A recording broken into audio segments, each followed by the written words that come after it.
안녕하세요. 2장 정보윤리를 수업할 최일진쌤입니다. 정보화 사회라는 말을 많이 들어보았을 겁니다. 정보가 사회, 경제의 중심이 되는 사회로 정보기술을 이용해 창조적인 생산 방식을 만들어내는 사회죠. 정보화 사회가 발전할수록 나타나는 부작용 중 사람으로서 지켜야 할 도덕적 윤리가 점점 무너지는 현상을 보게 됩니다. 그래서 우리는 정보 윤리를 통해 어떻게 하면 건전하게 정보화 사회 속에서 우리의 가치를 지켜낼지 공부하고자 합니다. 정보 윤리는 최근에 하나의 학문으로서 크게 인정을 받고 있습니다. 정보 윤리에 대한 정의는 다음과 같습니다. 정보 사회에서 야기되고 있는 윤리적인 문제들을 해결하기 위한 규범 체계로서 단순히 정보통신기기를 다루는 데 있어서 뿐만 아니라 정보 사회를 살아가는 데 있어서 옳음과 그름, 좋음과 나쁨, 윤리적인 것과 비윤리적인 것을 올바르게 판단하여 행위하는 데 필요한 규범적인 기준 체계를 말합니다. 정보윤리는 네 가지 기본 원칙을 가지고 있습니다. 첫 번째, 존중, 두 번째, 책임, 세 번째, 정의, 네 번째, 해악 금지의 기본 원칙을 가지고 있고요. 존중은 자신에 대한 존중, 그리고 타인에 대한 존중을 의미하고 있습니다. 타인에 대한 존중은 타인의 지적 재산권, 프라이버시, 다양성을 인정을 하고 존중하는 것을 의미합니다. 두 번째, 책임은 내가 어떤 사건에 주의를 기울여야 하고 혹은 관심을 가져야 될 문제들과 관계가 있고요. 그 사건 후에 한 행위자로서 나에게 원인이 있다고 돌려줄 수 있는 사건이나 결과들에 대해 지는 책임을 의미합니다. 세 번째 정의는 사이버 공간에서 각자 자신이 제공하는 정보의 진실성이라든지 비편향성, 완전성, 공정한 표현을 추구해야 되고 타인의 기본적인 자유와 권리를 침해하지 않아야 한다는 의미를 내포하고 있습니다. 네 번째, 해악금지는 여러분들도 잘 알듯이 사이버 성폭력이라든지 바이러스 유포, 해킹 등과 같은 타인에게 명백하게 해로움을 주는 그런 행위들은 지양할 필요가 있죠. 즉 타인의 복지를 증진하고 각자의 불특정 다수에게 피해를 주지 않는 그런 행동을 해야 된다라고 하는 것을 의미합니다.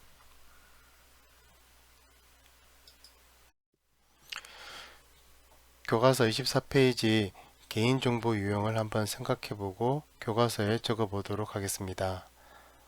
대략 30초 정도의 시간을 줄 테니까 그 시간 동안 여러분들은 일반 정보, 학교 정보, 신체 정보, 기타 개인정보 유형에 해당하는 것들이 어떤 것들이 있는지 한번 그 내용을 적어보도록 할게요.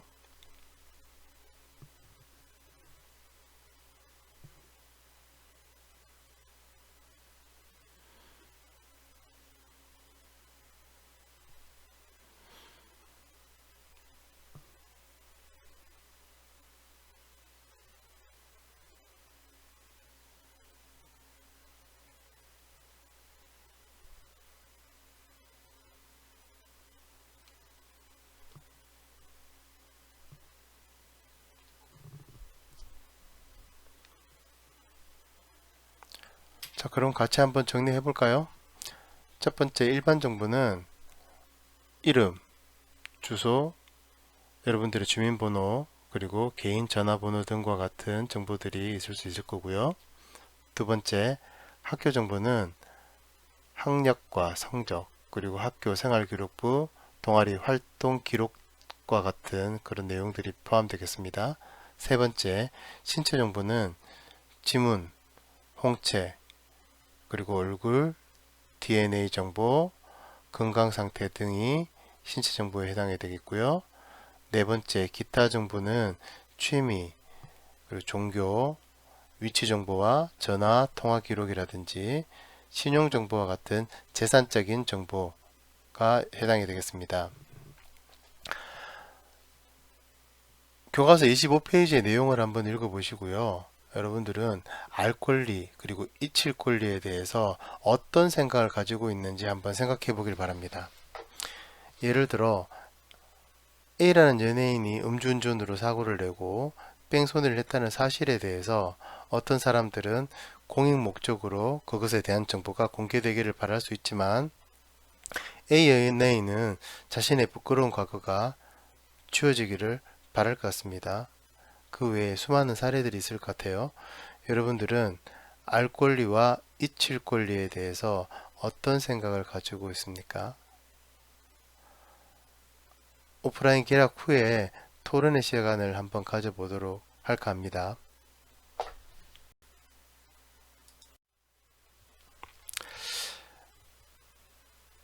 정보보호와 공유에 대해서 우리가 알아야 될 학습 목표는 정보보호와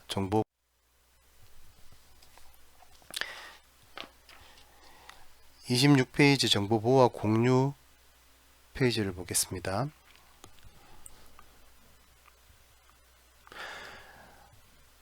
정보보호와 공유 사례에 대한 이미지를 보고 보호해야 될 정보와 공유해야 할 정보를 구분해 보도록 할게요.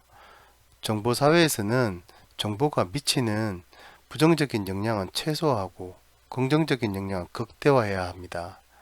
정보의 특성에 따라 공유할 정보를 구분을 하고 다양한 제도를 마련하여 위협으로부터 개인과 사회를 보호해야 합니다. 사례 1, 사례 2, 사례 3, 사례 4를 보면서 여러분들은 보호해야 될 정보와 공유해야 될 정보를 어떻게 구분할지 한번 생각해 보도록 하죠.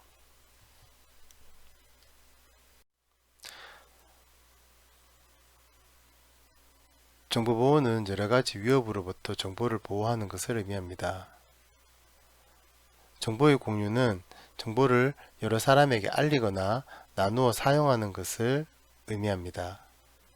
개인정보보호법이란 개인의 정보의 처리 및 보호에 관한 사항을 정함으로써 개인의 자유와 권리를 보호하고 나아가 개인의 존엄과 가치를 구현합니다.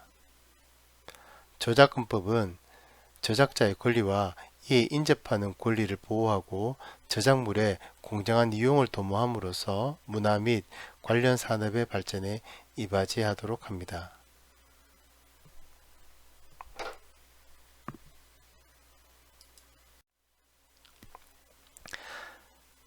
사례 1과 사례 3의 학생 이름과 전화번호 등과 같은 개인정보 및 음악, 사진, 동영상 등에 있는 개인 저작권에 대한 저작물을 보호해야 될 정보에 해당하죠. 개인정보는 개인정보보호법을 받고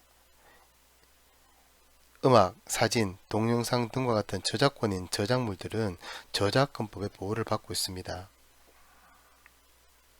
사례 2, 사례 4와 같은 학교에 대한 정보라든지 아니면 공공에 대한 정보, 뭐 버스 노선이라든지 아니면 공공 데이터 활용에 대한 어떤 그런 자료들은 모두 정보 공유 항목에 해당이 되고요.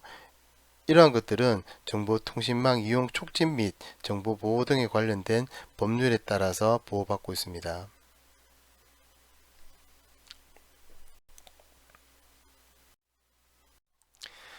인터넷의 발달로 정보가 활발하게 생산되고 공유되기 시작하였습니다. 정보 공유를 통해서 얻을 수 있는 가치가 무엇일지 생각해 보겠습니다. 첫 번째, 다양한 정보를 분석해서 여러가지 정책이나 사회 현상 등을 해결하기 위한 자료로 사용되어 삶의 질을 높입니다. 두 번째, 공공 데이터는 정부 차원에서 공유와 활용을 권장함으로써 다양한 분야에 재가공하여 유용한 서비스 개발에 활용되고 있습니다. 그 결과 부가가치를 높이고 경제 발전에 이바지하고 있습니다.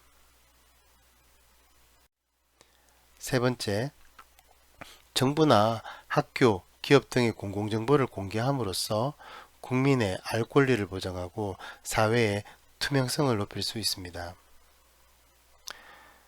공공의 데이터와 정보를 목적에 맞게 올바르게 활용한다면 정보 공유의 가치는 앞으로 더욱더 커질 것이라고 기대합니다.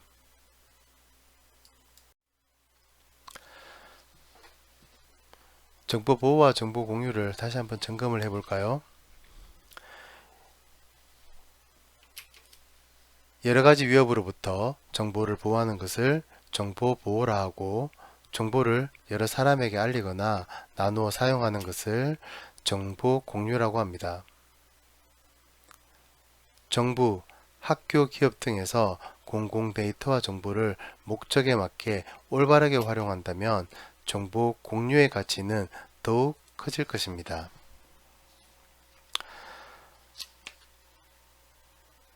오늘 정보 보호와 관련돼서 수업을 진행하였고요. 이후 유튜브 영상을 통해서 개인정보 보호에 관련된 내용을 한번 영상으로 공부 한번 해볼 수 있도록 합니다. 이상입니다.